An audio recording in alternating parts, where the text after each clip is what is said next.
Hello, everybody, and welcome back to Talking Trees Live. I'm your host, Katie Dubow, and you can find us here talking trees with arborists from all over the country, answering your questions, the top questions that you guys want to know. And that's what we're here today to do, is talk about a hot topic, drought. Places all over the country are experiencing drought, some that normally do and some that normally don't. And we've got a great expert from East Bay, California, Joe Berg, to join us today to talk about trees and drought and how to make sure that you help your trees make it through this warm or hot and dry period. So let me bring in Joe. Hey, Joe. Hello, Katie. How are you? I'm great. How are you? Doing well. A little hot and dry over here. Yeah. So tell us about where East Bay is in California. So we're located about 20 miles east of San Francisco. We have a lot of different kind of climates over where we're at, just depending on where kind of the coastal mountain range is and inland, kind of almost desert at this point. But we're about 20 minutes east of San Francisco, and we're in kind of a relatively dry area, and even drier now. Joe froze for a minute. Oh, you froze for a minute, Oh. but you're back. Awesome. Okay. And so you're hot and dry. What does that mean? What's the temperature? Summertime, we typically are, anywhere from, if we're over the hill, we're typically in the 80s and 90s.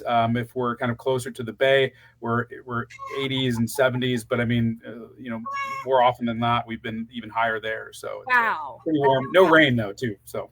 Yeah, I know. And that's what we're here to talk about today. And my chicken, I'm sorry, can you hear that chicken?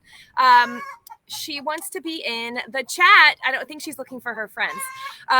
So we've got a Nashville tuning in. So let's talk about, let me pull up this map of the country. When we talk about drought, this is from the U.S. Drought Monitor, and this is what we're seeing currently. This is about from a couple days ago.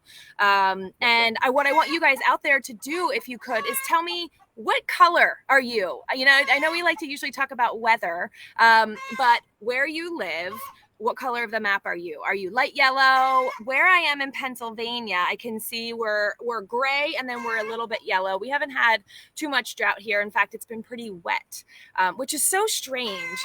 These two, some parts of the country are experiencing such drought. We are experiencing such wet weather. And so let us know, what color are you guys? So you are then dark red?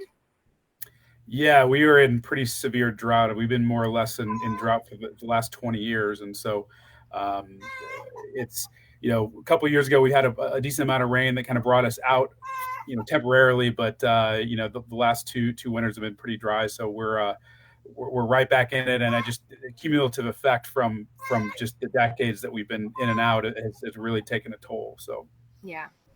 And I actually want to bring that up as one of our first questions while we're getting people who are, thankfully, some of the people tuning in are gray. So we've got some East Coasters tuning in. But just because you get a drought, I know that the Chicago, Illinois region was experiencing extreme drought. And then they got this period of rain for like a week. And so everyone said, oh, the drought is over. So tell me a little bit about what that means. So could drought just end after a period of rain, or what does it take to actually end a drought? Yeah, I think every area of the country is a little bit different. For California and a lot of the West, we really rely on our snowpack. And so all of that comes through the winter. And we really get, little to no rain in the summertime. And so all of our reservoirs for drinking water, reservoirs that are supplying water for landscapes and trees, all of that water typically gets to us from reservoirs that come from snowmelt. And so if we're not getting the snowpack in the wintertime, the summertime, we kind of actually, really kind of predict how much water we're going to have available in the summer. And so, measuring those levels of snow in the wintertime kind of give us that where we're going to be in the summer. And it's just been over and over. It's been less and less. And particularly last year was last winter was really bad. So. Interesting. So it might not even have to do at all with the amount of rainfall that you get in the year. It depends on, like you said, where you live. But yeah, and we get snow, we get rain in the Bay Area in the wintertime. We don't get much snow, but that does add to it. But generally for the whole state and the whole West, it's really that snowpack, because we really do not get any rain, at least in most of California, in the Bay Area, all summer long. So we go through a period of just no rain naturally. So. Well, let's jump back. I jumped right into it because I was so eager to show that map because I know that a lot of us are dealing with so much drought. But Joe, tell us, how long have you been with Davey and what got you interested in trees in the first place? Yeah, so I mean, I'm working for Davey on to 16 years. It's kind of surprising to think about that, but um, no, I've got a degree in forestry from University of Missouri. I was really interested in forest management and wanted to kind of live in a mountainous environment. The mountains out in California are absolutely gorgeous, and kind of moved out here to work for the Forest Service and really wanted to kind of get into a career that was a little more predictable and solid because it was a lot of seasonal work and traveling from place to place. And so had some family in the Bay Area and kind of just put some roots down and got hooked up with a couple of Davey people. And now it's 16 years later, and I'm an arborist doing urban tree work rather than tree work in the woods and managing forests. So. Well, urban tree work, it's all very important, of course. We Yep. we need our trees more than ever, especially as this warming, I think trees are such a hot topic lately because as our climate is changing so much, people are starting to finally, we know, and likely you guys out there listening know, but trees are such a big impact on our climate, especially in urban environments, reducing those heat islands. So that's good Yep. work. Yeah, absolutely. I mean, just I talk to people all the time, clients that it's the a lot of people complain, oh, trees, too much debris, it's too messy, and then I go, okay, well, stand outside, not underneath the tree, and stand underneath the tree. This is what your house is going to feel like. Yep. Then you go to energy bills, and Yep. it really does make a difference. And if you have something there, it's the time that you really never get back when you don't have a tree that's there, and it took Yep. 30, 40, 100 years to grow, and you're not going to get that back with having them not there. So Right. A little debris doesn't matter. Like my crepe myrtle right here, this year, Yep. it's just exploded and it's dropping all those beautiful pink flowers over my couch. Yep. But Yep. I'll take it because that is part of what I love about. I've never seen a forest that had no leaf litter in it. No, isn't that weird? Not a clean raked forest. Yes. So, all right. Well, let's jump in. Let's continue talking about drought because I know, as we already mentioned, there are some areas like your part of the country, California, Nevada, New Mexico. Not that it's acceptable, but there's desert areas, which we know will have periods of drought. But Yep. there are other states that, like the Pacific Northwest, Portland, Oregon, and Seattle, Washington. Seattle, they're experiencing periods of dry weather this year. 93% of the Pacific Northwest is in drought, which is up from 40% last year. So Yep. they really are experiencing some abnormal drought. And we're going to learn from you ways to help our trees get through some of those dry periods and some symptoms that these trees might be showing to tell us, okay, our trees need some help.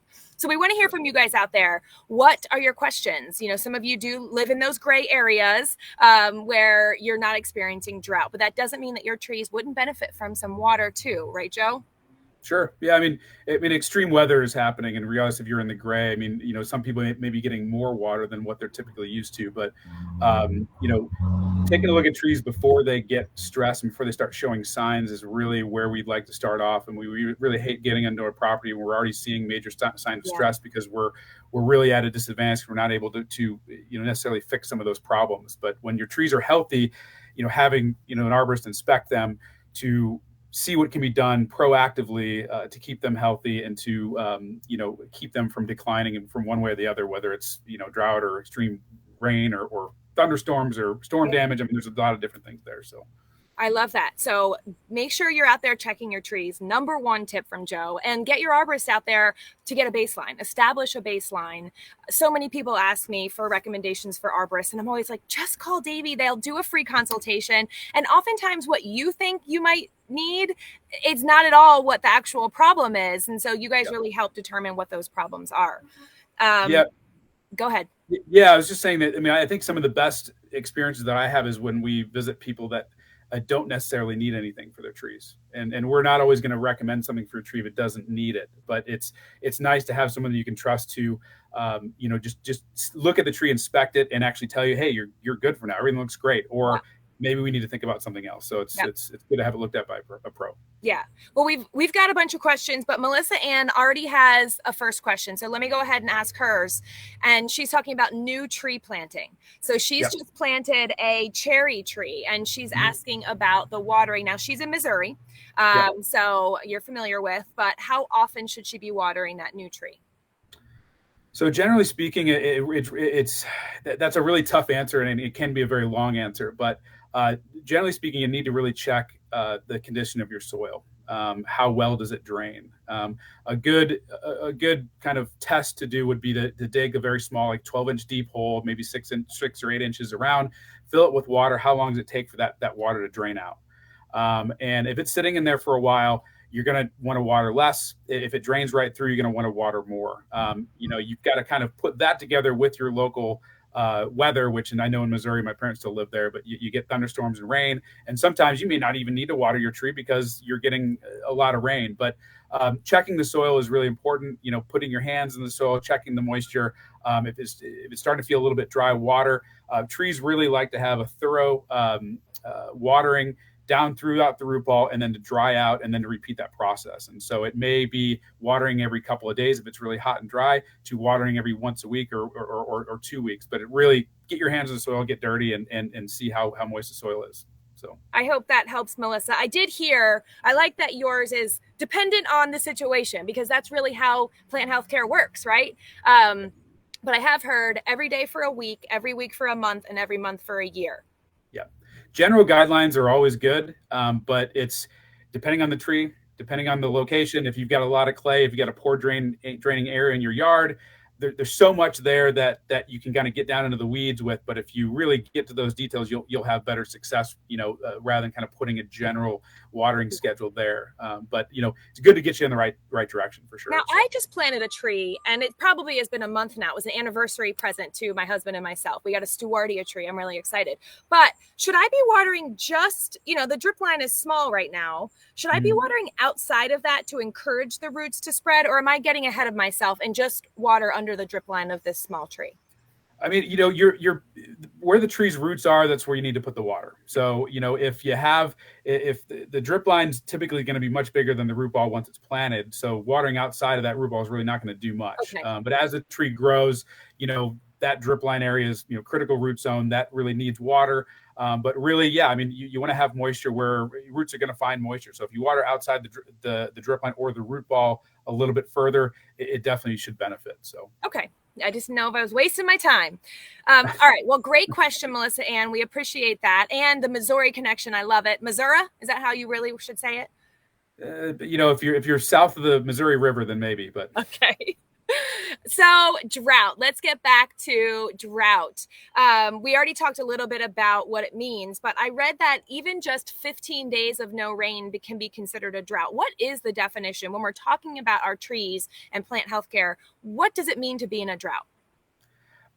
Really, generally it's just an extended period of lack of water. And so you can have, small cycles and large cycles. When I say we've been in kind of a drought for 20 years in California, more or less, and we've had great years of snow and rain in that. But the general trend is that we've been drier and drier and drier. And so if we're getting less than average rainfall for the year, we would consider that drought. And however lacking we are in that would be more severe. And then you kind of compound that by decades. And that's kind of where you're at, Got it. And I think that our listeners or watchers understand why that's bad for trees. But talk to us a little bit about, I've always thought that tree roots go really deep, but through these Talking Trees episodes, you and your colleagues have helped me understand they really are more on the surface than I thought. So tell me why it can be harmful to trees to have prolonged periods of drought. Yeah, so this is a really important thing I think for a lot of people don't really realize is that so when you have a drought, most tree roots are on the surface. Over 80% of trees have mostly superficial roots because that's really where they get all of their nutrients and water. There are some drought tolerant trees that have deeper root systems that need to get water, in the summertime that do go deeper, but generally trees don't really have much of a, tap root, so really they're getting most of their water on the surface. And when you have a drought, the lack of water makes the tree basically die back in the root system. So the root system shrinks, the canopy shrinks, you start seeing dead branches in the canopy. And really what that does, it creates wounds on the roots because the roots are dying back. It's a decay of the root system. And so while drought is very harmful to trees, what's even more harmful is a wet weather or wet season after a drought, because now what we've done is we've wounded the roots through a drought or through successive droughts. The roots are decaying and they're not in the best shape. And then we've added a bunch of water to that system. Now, most people think, oh, water, great, we're saved, the trees are going to be healthy. But what that extra water does, or additional water than normal does, is it starts to create fungal problems, and the tree's roots actually start rotting more. So it's a kind of a 1-2 punch for a lot of these trees that are in a drought and then get an extreme amount of water afterwards. And really, we just need to get back to a very more measured level of water. And so just for people taking care of their trees, drowning your trees in water after a drought is not the best. You really want to kind of slowly move them through that process of getting them more water. Well, interestingly, that's what Igor just commented. Igor is our friend from the Ukraine, and he was saying our problem is heavy downpours after the drought. That's exactly what you're saying. And in fact, flooding, tree roots are, they need oxygen, right? So you could technically suffocate them. And if they're already wounded, that sounds like you could really do a lot of harm that might not be seen. So how long would it take for that damage to be seen in your tree? It really depends, and that's really why managing trees, and the older, the bigger the tree, I mean, you have to take slower steps and smaller steps. But extreme trees just don't like extreme changes. But when they see change, depending on the injuries, depending on the situation, it may last. I mean, a year, 2, 5, 10 years. I've seen construction damage for trees that show up 5, 6, 10 years later. So their lifespan's longer than a season, or longer than the time that we're actually looking at them at the moment, and kind of, we're freaking out that the tree's not looking good. But a lot of times these health issues, like, we have a little more time than what you think at that particular moment. So so it's important to make sure your trees are healthy and figure out what that healthy signal is, because, and knowing that you're in a drought. I mean, that's really important thing too, is to pay attention. Of course, when you're in extreme drought, it's all over the news. You're hot, you know it, but maybe the yellows, the less severe droughts, understanding your weather patterns is important to be able to give your trees what they need. So what are some of the short-term symptoms that trees would show? Maybe not that 10-year symptom, but what are some of those short-term symptoms if we don't know what are these symptoms that we should be looking for? So generally speaking, I mean, when it gets really, really hot and you don't have a lot of water, trees are going to shed leaves. Leaves are a sink of water for trees. So what they're trying to do is they're trying to limit the amount of water that gets taken out of the system. And so in order to do that, they will just shed a lot of leaves. So if you see leaf drop from your tree, most likely in the summertime, it's hot, not a lot of water, they are stressed from drought. With that leaf shed, you should see, browning leaf margins, even sun scald in the center of the leaves can happen. But generally speaking, less. There you go. There's a picture right there. So, necrosis of the leaf margin, dropping of leaves. You get worse where you have year after year of drought. You start seeing, dead kind of the tips of the branches will die back. It's much easier for trees to put water and nutrients up and down the center of the stem. Much harder to push it out to the end of the branches. And so you're going to get those dead tips, you're going to get the dead tops, and they're going to try to put more growth that's in the center. But a lot of defoliation, leaf scorch, that kind of thing. For sure. Wilting is another thing. That's a really kind of maybe a daily or something that may happen in a day. If it's too hot, the leaves will look a little bit, there's not as much pressure in terms of water in the leaves. So. Well, that's what I always wondered about wilting. Like, could a big tree actually wilt, or is that something that is more seen in smaller trees? I mean, that's a great sign. I know my houseplants need water when they start to wilt, so I can react pretty quickly there. So that could be a sign for big trees too. Yeah, I mean, generally when you see wilt in a tree, I mean, the stress has kind of already happened. So, I mean, although it's a sign, it's good to kind of notice that and get on top of it. But what that just did is shock the tree's system. And so the tree's either going to cut off water supply to some leaves, drop leaves, or it's going to have to take a lot of energy to push more water and nutrients up into the top of the tree to get those leaves back under pressure. So then let's talk about watering. And you keep mentioning that we've seen these symptoms, but we don't want to shock our trees. So how do we properly water? Let's go through a couple of steps that homeowners can do. And then there's, I know a few things that Davey, some special techniques that Davey has. But talk to us about like, how do we best water? Is there a best time of day to do it? Do we want to use cold water? Like what, are there any like secret tips, or are those kind of old wives' tales? Sure. No, I would say the most important thing is mulch, and that's actually before watering. So mulch, a proper mulch layer, 2 to 4 inches thick around the base of the tree within the drip line. That's going to help keep the roots cool. It's going to increase organic activity with microorganisms, and it's also going to contain water close to the roots when you actually do the watering. So mulch first. When you do water trees, they generally don't like to have any kind of water that's sprayed. So like sprinklers spraying water into the air, that can cause a lot of leaf disease issues, that can cause a lot of health issues for trees. Generally, what we like to see is we like to see water at the surface and then just slowly soak in the soil. So a lot of people out west, they use soaker hoses. So the hoses that actually kind of bleed water and do it slowly over a period of time. That in conjunction with a nice thick mulch layer really, really helps out the trees getting watered correctly. Bubblers, if people have irrigation, and if people are out there with a hose, I mean, they can even just kind of pour the hose into the mulch, but generally speaking, for watering, this is kind of more out west, but we have a general watering schedule of about 10 gallons per diameter inch per watering, which is a lot of water. We're talking about a 10-inch diameter tree. That's 100 gallons of water per watering.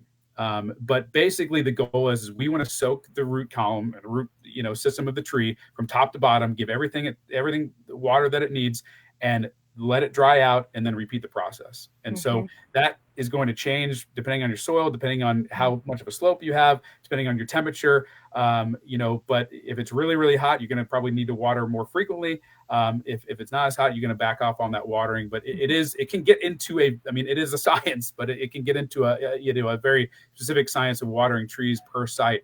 And then you also have tree species, which is you have tree species that are more drought tolerant, that don't need as much water, and you have tree species that are more that require more water. So there's a lot of differences there. But I mean, like I said, if you talk to an arborist, talk to a professional, have them give you some advice, have them give you recommendations, and then follow those recommendations.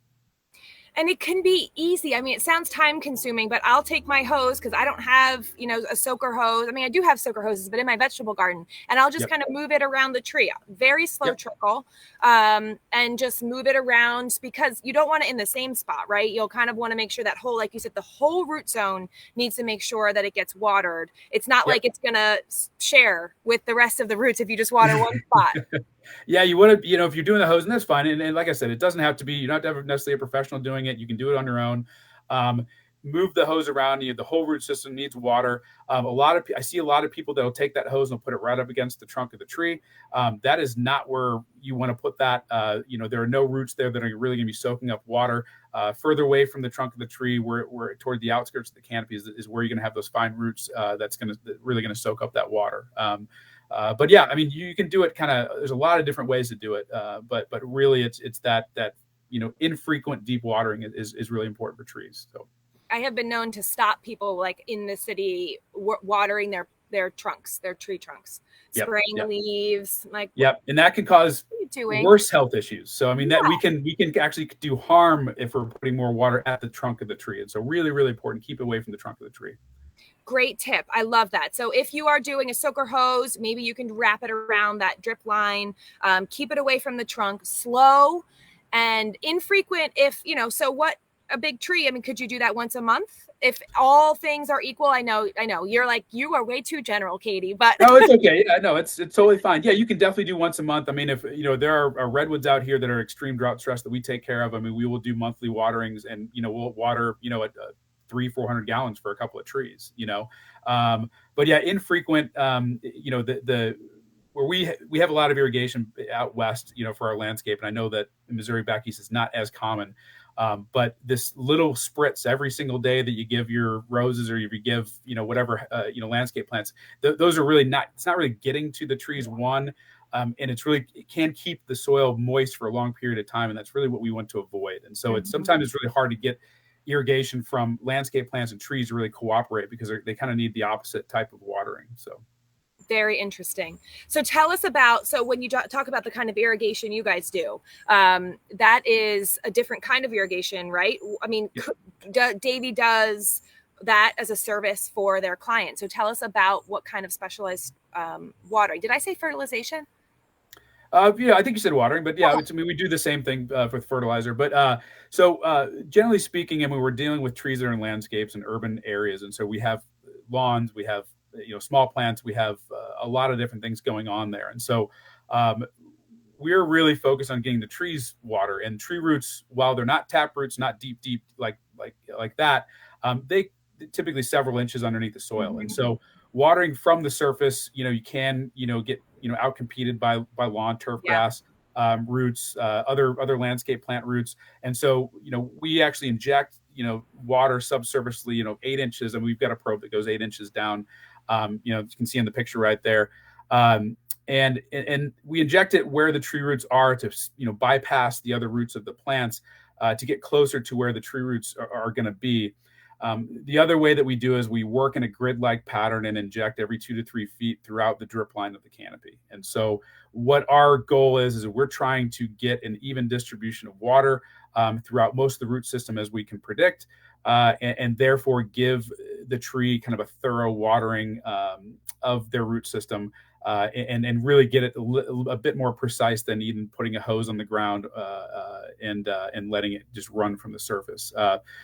The other benefit with the subsurface watering is it does come out at typically a higher pressure, and so what it can do is it can break up compacted soil, and can also kind of, which adds to increasing airspace in the soil where oxygen and water can kind of sit there, and which is really important for tree health too. So I was just going to say that. I thought, putting that probe in there probably is great, whether you're doing it outside the drip line, the mulch line, or even inside, breaking up that compacted soil, because I bet you everyone out there listening right now has compacted soil. We all have these suburban, many of us live in suburban or urban landscapes, whether you have, construction equipment or you're just walking on your lawn, it's super compacted. So that really, I think, what an interesting double, I'm sure it's obviously not the primary, benefit, but great little secondary benefit. Yeah, it's kind of a 1-2 punch. We all have compacted soil, so and that really does help. So cool. And the high pressure, I was wondering about that too. Does it come out faster, or somebody have to stand there for that long? But what a great service that you can have your local Davey office. I know we've already posted a link, but we'll post it again, how you can contact your local arborist, come out and help you properly water your tree efficiently and properly water your trees. Yeah, for sure. And that service, do you guys hook up to my hose, or do you bring your own water?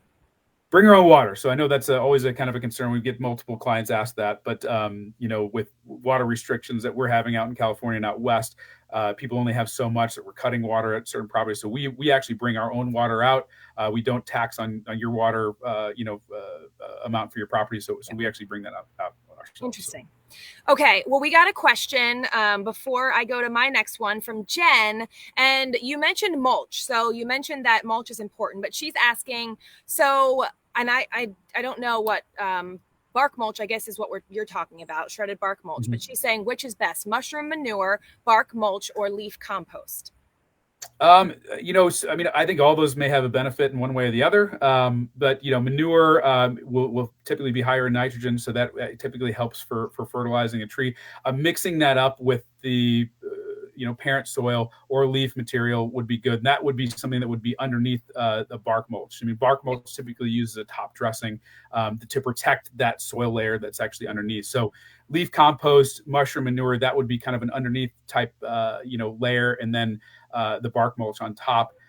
Leaf compost can take some nitrogen from the soil, at least temporarily, and then it slowly breaks down over time. But regardless if you're adding some organic material, which definitely helps for trees, that bark mulch is just chipped wood chips that are multiple particle sizes, that can allow air spaces and allow the soil to slowly break down underneath it, is really the best.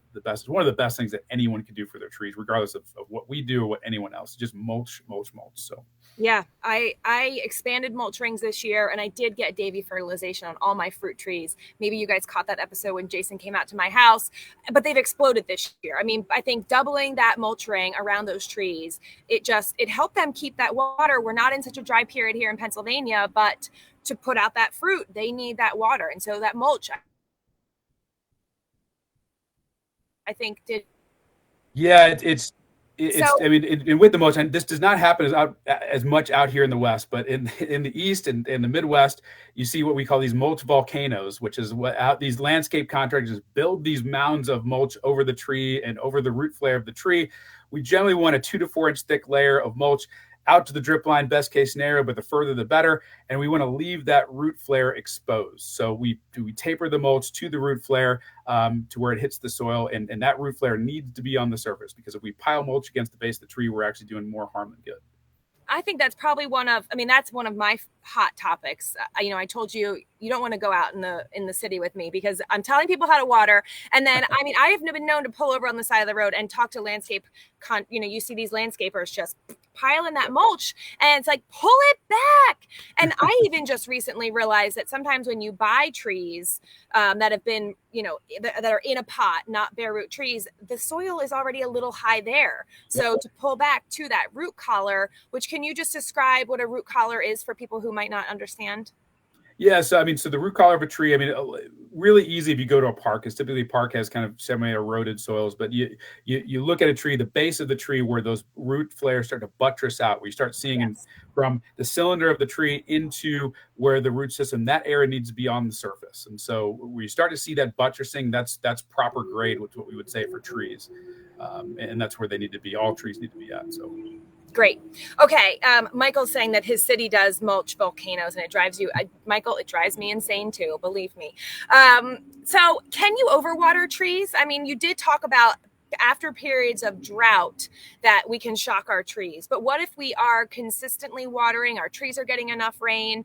Can we overwater? Yes. And the tough thing is a lot of times overwatering and underwatering look the same for leaves. Ew. So this is where it takes more investigation into kind of how your soil drains. So, at the base of hills, you low spots in the yard, higher clay content, you generally will should water less. But again, you really have to get your hands in the soil, or have an arborist get their hands in the soil to take a look at what your soil conditions are, because you can do the opposite, and leaves will yellow, they'll fall off, the trees will die back. A lot of times you have undersized leaves, generally, if you overwater trees. So that's what makes it so tough. And even for arborists, it can be tough to assess if you're not really knowing what's underneath the ground. So. Yeah, and you can know what happened in the weather the last couple of weeks. So if there's been flooding, obviously, and we know that could cause damage to trees. But yeah, how would you know if it's your first time at a property if someone is overwatering their trees? So water a little bit, water deeply and infrequently. That is Joe's tip. And he gave us a bunch of tips on how to water. So I think this has been so helpful. You mentioned one other thing, and I just want to bring up, and I know we're all from all over the country. We've had people from the Ukraine here today, but talk to us, expound a little more on what you talked about the trees that are more appropriate for, more drought tolerant trees, maybe trees that are more native and suitable for your conditions, and how we can go about finding those trees or choosing those trees. Sure. Yeah. We always, say right tree, right place. If you want a small tree and you have a big tree, don't cut it that way. Know what your size of tree you want at maturity, know the space that you have for that tree to grow, root system and canopy.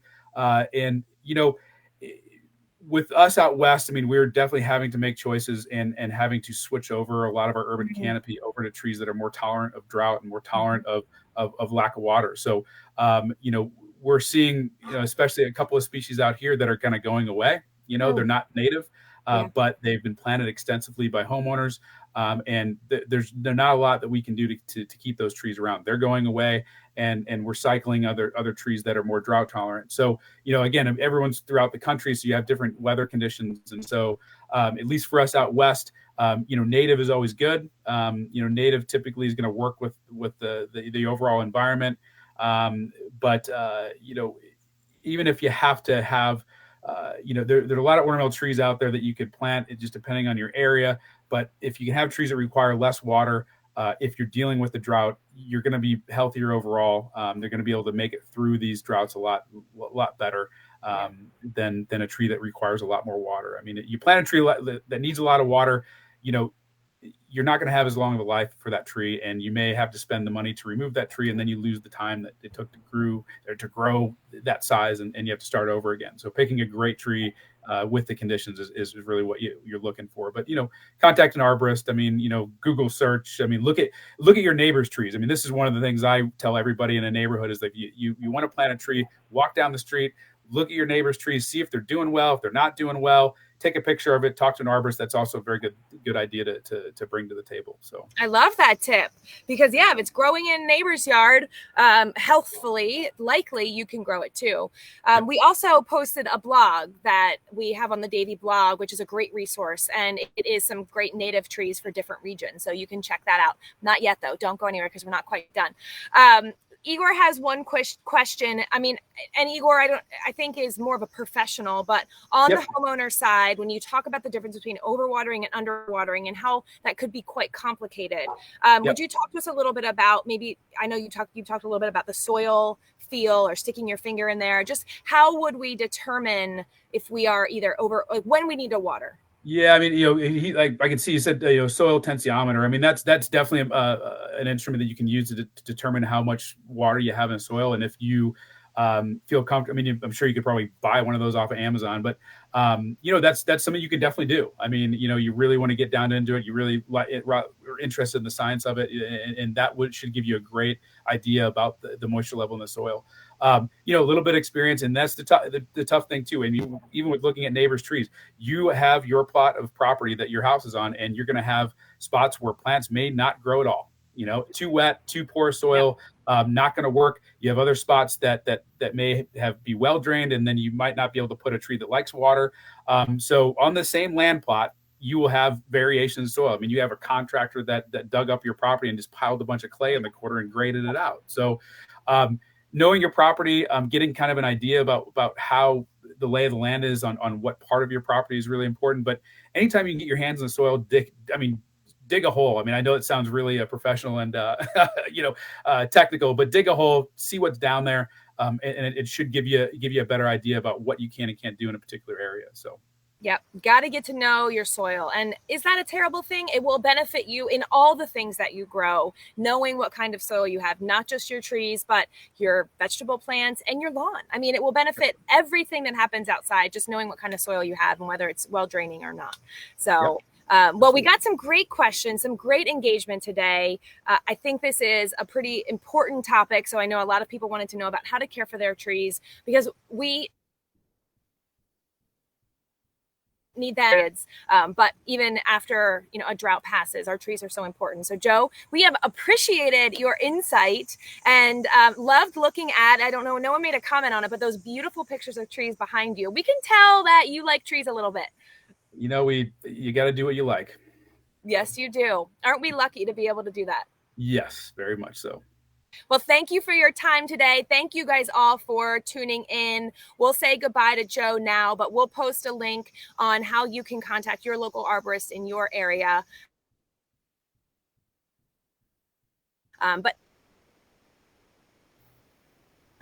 There you go. Okay, you were frozen for a minute. All right, thank you. And then before we go, I know I mentioned that I was on vacation, but we will be back for more Talking Trees on August 25th with Matt Betts. And we're continuing this time at 2:15 p.m. Eastern. And what we're going to talk about with Matt is hurricane prep, whether you're going to assess your trees to make sure that they're going to be sturdy during hurricane season or just summer storm season, or assessing them after the fact. He's going to walk us through how to do that and what some things we should be on the lookout for. So thank you guys so much for tuning in. If you miss us in the meantime, between now and August 25th, there's tons of great content on Davey's blog. Davey has their Talking Trees podcast. And of course, you can have an arborist just come out to your property. We posted the link there for you where you can find your local arborist. So I hope you guys are staying cool and watering your trees per Joe's tips. Thank you guys so much. See you then.